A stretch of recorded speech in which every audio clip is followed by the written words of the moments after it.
Hi y'all, welcome back. Now that I'm done with my ACOTAR series, I thought I would give y'all a better insight into my reading tastes by taking some time to go through my top 8 non-fantasy books and my top 8 fantasy sci-fi books. Let's get into it. I'm going to start with the non-fantasy. These are in no particular order. There probably will be some spoilers for things, but if you don't want to be spoiled at all for a particular book, just skip to the next one. I will be putting a picture of the cover up here unless I have a physical copy of the book. I don't have many, but if I have a physical copy of the book, I will hold it up so you can see it.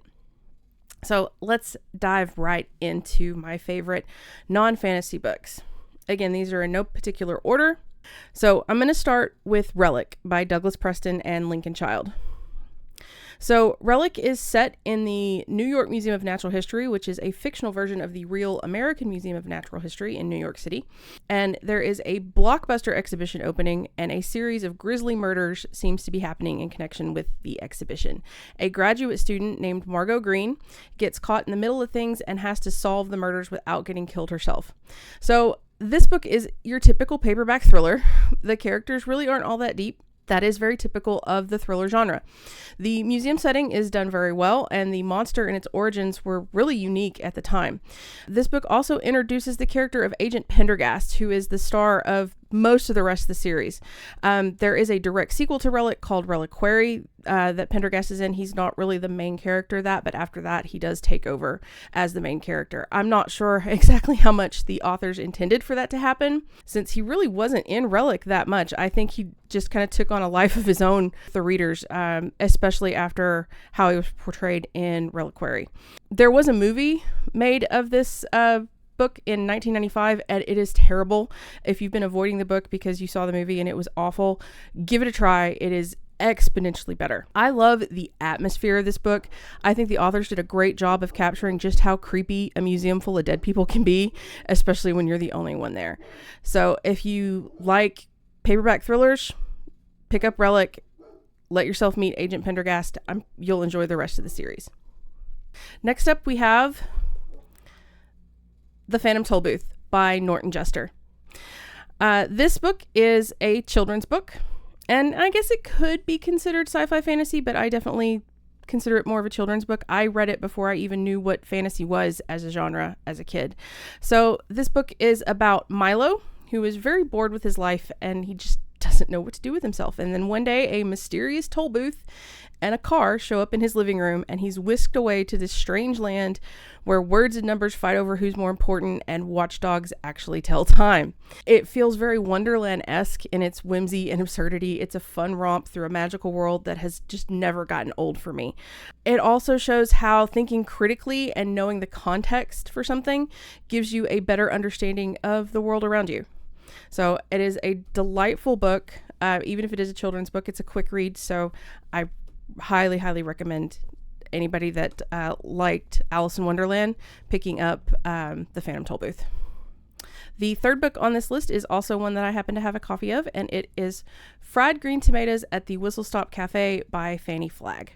So this book is the story of Evelyn, a 1980s Southern housewife that has kind of lost her place in life, and the friendship she makes with Ninny Threadgood, a nursing home resident that Evelyn meets while she's trying to escape from visiting her overbearing mother-in-law who's in the same nursing home. But it's not just that story, because this book tells two stories at once. It also tells the love story of two women, Ruth and Iggy, in the Jim Crow South, and how they make a place for themselves in their community. It's written as a comedy, but it has some very poignant moments that are going to make you cry. It is very much a product of its time, but it was still very progressive and feminist for when it was written. The movie, if you've seen Fried Green Tomatoes, does gloss over the romance between Iggy and Ruth, but it is definitely front and center in the book. They are referred to as a couple, and there's even a moment where Iggy's father pulls her aside and gives her the typical talking to that a newly married young man would get at the time about being a good provider, etc., etc. The book's also not without its issues. The racism in the historical parts of the book can be hard to read, even though that is how things were in the South in the early part of the 20th century. Even the more modern sections of the book that are set in the 80s, the characters aren't as progressive as we would like them to be today, but their attitudes do make sense for the time that they were raised in and for the time that the book was written. So while it isn't something we should consider acceptable in today's world or continue to give a pass to, it is a more realistic portrayal of the attitudes of people at the time, and a good look where we as a society have improved and what we still need to work on. Fourth on this list, again, these are in no particular order, this is just how I ended up writing them up, is Nickel and Dimed by Barbara Ehrenreich. This is the only nonfiction book on this list. I first read this as a signed reading in a history class in college, and I've read it multiple times since then. So from 1998 to 2000, journalist Barbara Ehrenreich attempted her own little social experiment. She was a writer for some very prominent magazines, and she was having a conversation with the editor of Harper's, I believe, and they got to talking about poverty and low-wage jobs. And so she decided from that conversation that she wanted to see if she, an educated white woman with every possible advantage, could actually live on just the income from these minimum low-wage jobs that most people considered undesirable for anybody except those below the poverty line. So her goal was to find a job in a given area and see if the wages of that job would afford her housing, food, and all the other various costs of living that she needed to get by. She tried this in Florida, Maine, and Minnesota, working as a waitress, a maid, a nursing home aide, and even at a Walmart. And this book does kind of get criticized for being unrealistic because she had every advantage. She had a safety net. She could always just give up this experiment and go home. But I think that was part of the point, that she found that even with everything that she had going for her, she still could barely get by, and only by working multiple jobs in every place that she worked. And this was at the height of an economic boom at the end of the 90s and into the early 2000s. If you have ever questioned whether or not the minimum wage should be raised or if social safety nets are important, read this book. It will change your mind. Next on the list is The Clan of the Cave Bear by Jean M. Auel. This is one of my favorite books slash series, because it is a 6-book series, for learning facts while reading fiction. It is book 1 of the series, and it follows the story of Ayla, a Cro-Magnon human living in Europe in the last ice age. The first book is my favorite, and it tells the story of how a young Ayla is orphaned and adopted by a tribe of Neanderthals, and how she has to conform to their ways growing up in order to fit in with them in their society. So several of the Neanderthal characters are actually based on skeletons that were found at Shanidar Cave in northern Iraq. And the ancient survival techniques presented in the story, so hunting, making tools, finding and preserving food, herbal medicine, all that kind of stuff, those were based on actual anthropological evidence and study. The author actually went out and tried some of these things herself, so that she could accurately depict them in her writing. This contributes to some very solid world building and a real sense of immersion in the daily life of these characters. There are some criticisms. The main character, Ayla, is very much a Mary Sue, and it becomes more and more obvious as the series progresses that she is a Mary Sue. The series does get more and more explicit as it goes on as well, with multiple detailed sex scenes in later books, to the point that when I reread the series in the later books, I find myself going, oh God, they're doing it again, and just turning pages because, it gets to be a lot, especially after you've read these books multiple times. So the first book isn't as sexually explicit as the rest of them, but there is a very violent assault scene in it. So beware if things like that are triggering for you. There's also a very large gap of time between the publications of book 4 and book 5, and there is a noticeable decline in the quality of the writing. Honestly, in my opinion, the series should have stopped at book 5, and we can all just ignore book 6 and pretend it doesn't exist. The depiction of the Neanderthals is not all scientifically accurate. A lot of literary license was taken in creating the culture of the clan, and our knowledge of Neanderthal physiology has grown drastically since this book and series were originally published. So, for example, at the time of the writing, it was thought Neanderthals weren't capable of speech the way modern humans are, because we had never found a hyoid bone from a Neanderthal skeleton. Since then, we have found them, and now we know that Neanderthals were able to speak just as fluently as Homo sapiens could. Whether they did or not, we don't know, obviously, but they had the physiology in order to be able to speak. However, this is still a fictional story, and it isn't intended to be a textbook on ancient society and culture, so I don't find the scientific inaccuracies to be much of an issue. All of that said, I still think Ayla is a really great heroine that shows tenacity, grit, intelligence, and adaptability, and the overall story is a good one. This book really sparked an interest in wilderness survival and herbal medicine for me as a teenager, and that inspired me to seek out actual scientific information on these subjects so I could learn more about them. In some cases, you almost could read this series of books and like learn how to tan a hide or how to dry meat that you've hunted. When it comes to the herbal medicine part of things, don't take the advice in the book. The book is not a doctor or an expert. I am not a doctor or an expert, so I'm not going to tell you anything. If you want to try that kind of stuff, seek out an expert that knows more than you before you do. Next, we have The Girl with the Dragon Tattoo by Stieg Larsson. So this is the first book in a series of Swedish crime novels that feature a hacker named Lisbeth Salander and a journalist named Michael Blomqvist. They initially cross paths when Blomqvist is hired to investigate the disappearance of an industrial tycoon's niece 40 years prior. So as the first trilogy of books unfolds, a deep conspiracy is discovered within the government involving Salander, and Blomqvist has to put all of his investigative journalist skills to use to try and clear her name. The publication history of this series is a little sordid. There's currently 8 books in the series, but only the first 3 were written by Larsson. So Larsson died of a sudden heart attack at age 50 right after he finished writing book 3. Because he was an investigative journalist himself, he never married his longtime partner Eva due to a Swedish law that requires married couples to register their address in a public database. And he was afraid that she would be targeted in retribution for his exposés on various bad actors in Swedish business. So when he died, she had no legal rights to any of his works, even though he did leave a will. That will was never witnessed. So she had no say on the publication, and from what I understand, never saw a dime of any of the money that was made off of the books when they were published. His family published them posthumously and then hired other writers to continue writing the series. I think that might have been against her wishes. I'm not sure. So on the negative side, these books are unflinchingly violent and dark, which can be off-putting to a lot of people. Some have actually called it voyeuristic, but to me, the need to convey the seriousness of the issue of violence against women stops it from being gratuitous. Larsson's dialogue can also seem a little stilted, and Blomqvist does come off as a bit of a self-insert by the author. So I have only read the first 3 books that were written by Larsson himself, so I can't speak on the whole series.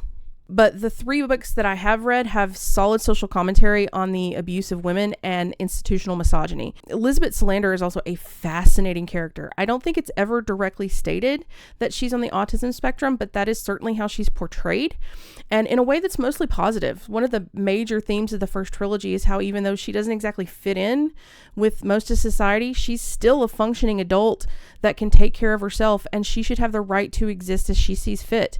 I also love the look into Swedish culture that you get from these books and seeing how different it is from American society. Overall, these are solid crime mysteries with one of the best female characters in modern literature. Next, we have A Time to Kill by John Grisham. So this was John Grisham's first novel, and he described it as very autobiographical and based on a case he witnessed as a young attorney in Hernando, Mississippi. So the story is about a lawyer named Jake Brigance who takes on the defense of a man named Carl Lee Haley. So Haley is a black man, and he is accused of murdering 2 white men. They are neo-Confederates that very violently, well, you can guess, his young daughter. Brigance works to get Haley acquitted of the charges using an insanity plea to justify his actions against his daughter's attackers. This book is heavy. It's not for everyone. I classify favorite books as books that I can read over and over, or books that really had an impact on me. This is definitely the latter. This is not a book that I have read very many times because it's so heavy and dark. Like Fried Green Tomatoes, it is a bit of a product of its time.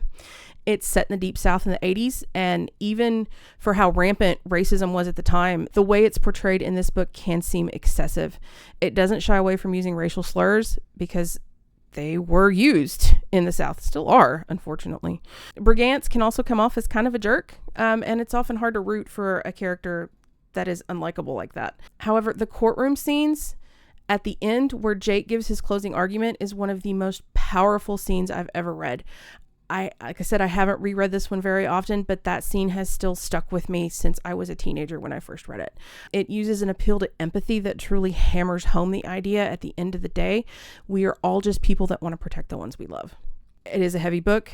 It's not for everyone, but it resonated with me. Lastly, on my list of favorite non-fantasy books is The Black Stallion by Walter Farley. You can't be a horse girl and not love this book. I still ride and own 2 horses that I just adore. This is and will always be one of my favorite books. So if you don't know, the story is about Alec Ramsey. He is on a ship in the Middle East that's caught in a storm and sinks. He ends up marooned on an island after he grabs the lead rope of a horse that was being shipped wherever the horse was being shipped, and the horse pulls him to safety. So he and this horse, it's a beautiful black stallion that seems completely untamed. They have to rely on each other on this island to survive. And eventually Alec and the horse form a bond and they're rescued together. He takes the horse back to New York and eventually rides him in a match race against the 2 greatest racehorses of the day. Seriously, what horse girl wouldn't want to own a gorgeous black stallion that's totally devoted to you and only you can ride? Even if actual horse behavior doesn't work this way at all, we still dreamed. It's a beautiful book. It was made into a beautiful movie by Francis Ford Coppola that is different from the book in a lot of ways, but it is still one of the best adaptations of a book to the screen that exists. So I highly recommend that you read and watch both the book and the movie. So that's it for the non-fantasy books. Let's talk about my favorite sci-fi fantasy books. Let's kick off my favorite fantasy sci-fi books with a controversial one, Dragon Prince by Melanie Ron. So in this world, the magic system is called sun running, and it's based on the ability to manipulate and mentally travel on the light of the sun and the moons. There's 14 rulers, 1 prince for each of the 13 princedoms, and the lord or lady of Goddess Keep, who is the leader of the Sunrunners. Rohan is the newly crowned prince of the desert, and Sinead is a sunrunner just barely out of her apprenticeship at Goddess Keep when they are introduced as part of the political machinations of Rohan's aunt, Andrade, who is the current lady of Goddess Keep. And then they face off against the evil High Prince Roelstra, who wants to conquer the desert for himself. This is a very, very bare bones summation of this story, which is told in 2 trilogies, Dragon Prince and Dragon Star. Melanie Ron is a little infamous in the fantasy realm for not completing a series. I wanted to mention the issue. I'm not going to go into detail about it. Just suffice it to say that Dragon Prince and Dragon Star are not the unfinished series. They are complete. This series is pretty heavy on the politics, and the first book leans very heavily into the romance between Sinead and Rohan. You might consider that book to be more of a romantasy, but the romance really isn't part of the primary plot for the rest of the series. I do like the romance between Rohan and Sinead, even though it's pretty much insta-love, because it doesn't constantly push them together and then pull them apart. Neither of them are lying about who they are or hiding things from one another, which cause them to split apart when it comes out, which a lot of romantasy seems to do today. I just think it's a really great romance about people that come together to face the world together once they decide they're in love. I love Melanie Ron's world building, and I think the magic system she has here is very well developed and interesting. The Sunrunners do seem to share some characteristics with Aes Sedai that are in Robert Jordan's books, but I don't think either author was taking the idea from the other. Dragon Prince was only released a year before The Eye of the World, so Robert Jordan would have already had the Aes Sedai and One Power fleshed out in his own writing. I think they just happened to use the same trope of magic doers meddling in the affairs of nations at the same time. The villains in Dragon Prince do tend to be of the scenery chewing variety without a whole lot of nuance. They're just evil. They're your typical power hungry despots that just want to rule everything. The good characters tend to be a little more complex, often doing wrong things for good reasons and then having to live with the guilt and consequences of that. This is especially true in the second trilogy. There is one very deep problematic issue that I have to mention. There is a non-consensual act by a protagonist. It's hard to read, and a lot of readers might not be able to get past it. The narrative does at least call it what it is without glossing over it, and the character does struggle with their own guilt for the rest of their life, but they're never actually condemned for it, mostly because it's not widely known that it actually happened in the rest of the world. I think it's another book like ACOTAR that can be enjoyed despite its problematic content, as long as readers understand that it is problematic and why it's problematic. So I will link my ACOTAR series if you want more detail on that. Next, we have The Emperor's Soul by Brandon Sanderson. So this is a novella set in the same world as Elantris, although the stories aren't really connected. The story shows the true depth of Sanderson's talent as a writer, in my opinion. It's a very short work for Sanderson. Normally he's writing 400,000 word novels. This thing is less than 200 pages, but he still manages to give us a very nuanced main character in a fully realized world and magic system. There's honestly very little to critique about this book. It's a great starting point in the Cosmere, since it is a standalone and it's not the beast that the Stormlight Archive is.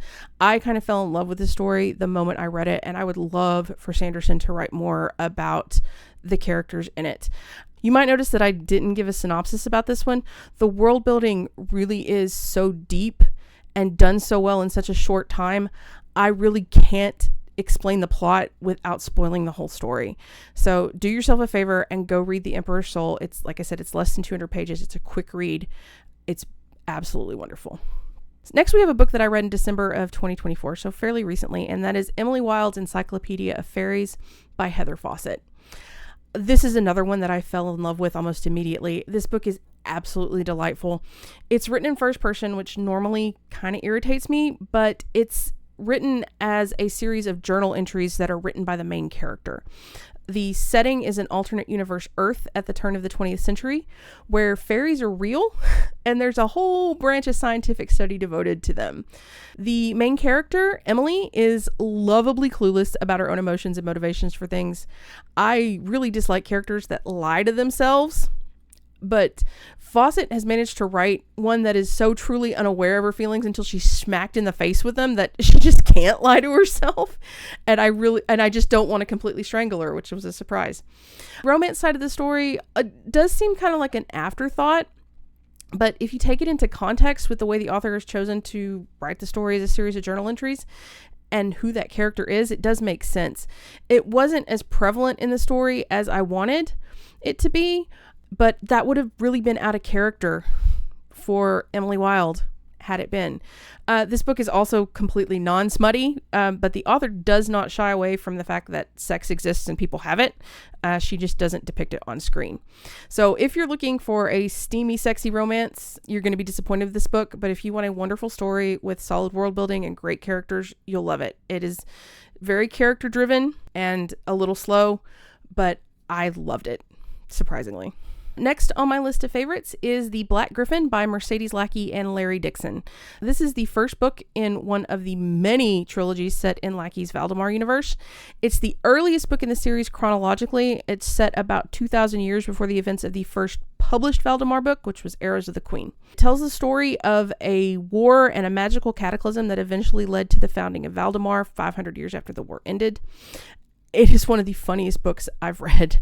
The banter and snark between Scandranan, who is the titular Black Griffin, and his friends is wonderful.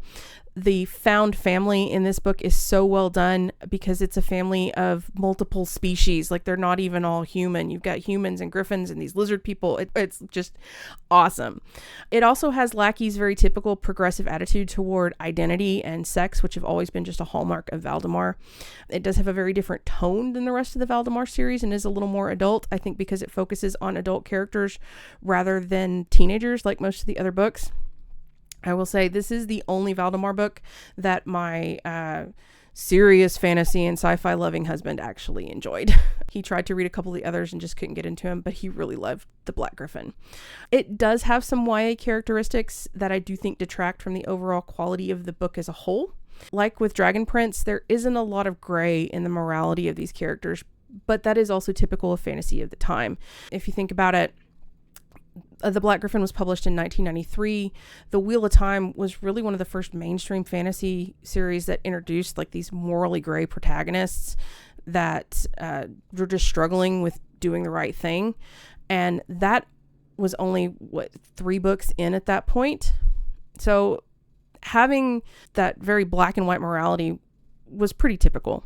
Lackey also uses a lot of authorial decree to establish her character's goodness or wisdom instead of showing it through actions.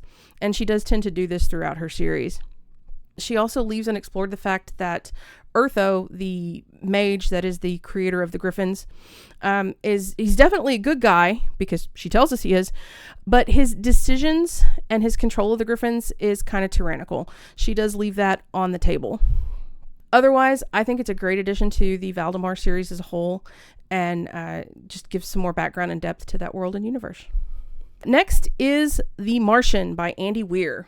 So I'm generally not a fan of hard sci-fi, but I enjoy the hell out of The Martian. This book is set in our very near future instead of being like in the far future like most hard sci-fi is. And it tells the story of Mark Watney, a botanist who was part of the first human mission to Mars. Through a series of unfortunate events, Mark ends up stranded on Mars when the team has to evacuate due to a storm. The rest of the crew and all of NASA actually think he's dead. The story is all about how he problem solves his way into surviving Mars for months until he was able to be rescued. So I love this book for some of the same reasons that I loved Clan the Cave Bear. A lot of the science in the book is real, and it goes into detail to explain why what Mark is doing actually works. This has been criticized as slowing down the plot and making it seem like you're reading a how-to manual, but I found it really appealing. Honestly, I love anything that gives you a dose of education with your entertainment. It's also a really funny book. Like Emily Wilde, it's told via journal entries in the form of Mark's daily logs, and Weir really lets Mark's personality shine. The humor can be a little crude, but it's in line with Mark's character. Tone is also pretty fatalistic, and it doesn't seem to match like the dire situation that he's actually in, but that actually seems more realistic to me. I don't think there's any way someone would be able to survive what Mark Watney survives if they had a fear of dying hanging over them. Mark doesn't want to die. He says multiple times that he doesn't, but he just kind of accepts that it's a thing that can happen, and he knows he's going to die if he doesn't do anything. So he just does the thing, and let's see what happens. If I die, I die. It kind of is the ultimate, but did you die book.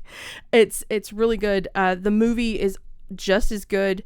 It's a little different from the book. They had to obviously condense some things for time, and I think they changed the ending to make it a little more dramatic, but they're both equally good. I highly recommend those as well. Next up, we have a book that I only read last month, and it's called The Everlasting by Alex E. Harrow. This book is absolutely spectacular. It was the best book I read all year last year, and is one of the best books I've ever read. It was so different from almost every other fantasy book I've read too. The premise of time loops isn't unique, but its use here in a fantasy setting is really refreshing. It's usually something that's reserved for sci-fi, but here we have it in a fantasy book. It's also told in second person, which is really hard to get right and not something you see very often.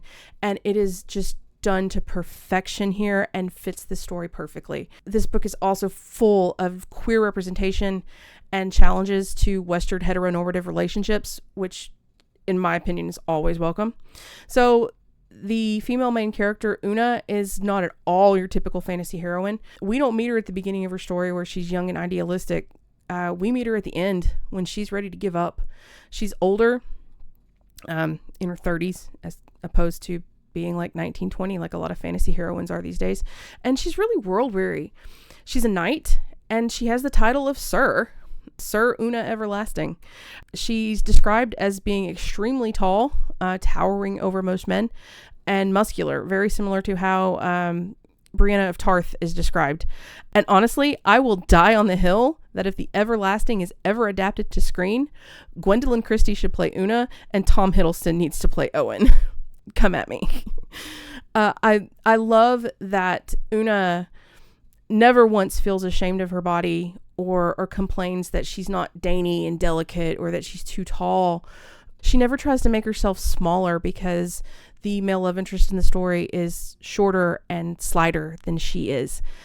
That really resonated with me because I know you can't tell from me sitting down, but I'm 6 feet tall and I'm not exactly tiny either.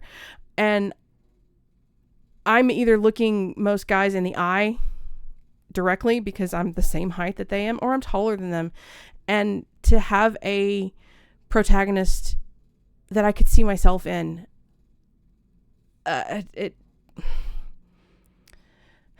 This was an absolute masterpiece of a book. It's one that I will probably keep reading over and over. I recommended it to my mom, and she picked it up, and about 2 days later, she was telling me how much she enjoyed it. So, The Everlasting by Alex E. Harrow. I can't say enough good things about it. Next up, we have another controversial one.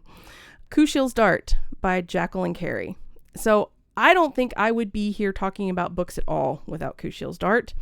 I decided to start posting about books on YouTube because I wanted to share my thoughts on the romantasy subgenre, and this book is one of the OG spicy romantasies. It's the first book in what ended up being a 10-book series. It's set in an alternate Europe, specifically France, for the first 6 books, and then it branches out. The main character of Phaedra is touched by the god Kushiel and is essentially the ultimate masochist and is magically blessed, cursed, depends on how you look at it, to feel pleasure in pain. She ends up being trained in the art of sex and seduction, and her mentor Delani uses her to ferret out political secrets and spy on people. Eventually she spies on the wrong person and things go all to hell. So, like with Dragon Prince, this is a very, very simplistic summary of a very complicated book. It's also a pretty controversial book because it very explicitly explores BDSM and other aspects of kink, and the society in the book is very sex positive, and a lot of their religion and rituals revolve around sex. And honestly, this stuff scares people sometimes. Some also think it has a problematic portrayal of grooming and child abuse and sex slavery. I disagree with that. While Phaedra is essentially an indentured servant, she was given the choice of how to earn her way out of that servitude. She was not forced into sex slavery, and her assignations are actually a kind of realistic portrayal of BDSM in that her contracts are each negotiated beforehand in detail with what she will and won't do for that contract. That kind of pre-scene negotiation is how healthy BDSM and kink relationships actually work in the real world. Honestly, I could devote a whole video just to this book and that topic, so I won't continue to go on about it. The prose in this book is dense and flowery, and it really reminded me of Robert Jordan, who actually did praise this book, by the way. I enjoy that kind of writing, but it can be a little much for people. My husband complains Robert Jordan's writing is muddy because it's so prosy, but I like it. Kushiel's Dart is politically complex with a lot of maneuvering and scheming. There's also a very large cast of characters, so all that can add up to a lot of information to keep track of, but it does make for some great world building. This book is not for the faint of heart.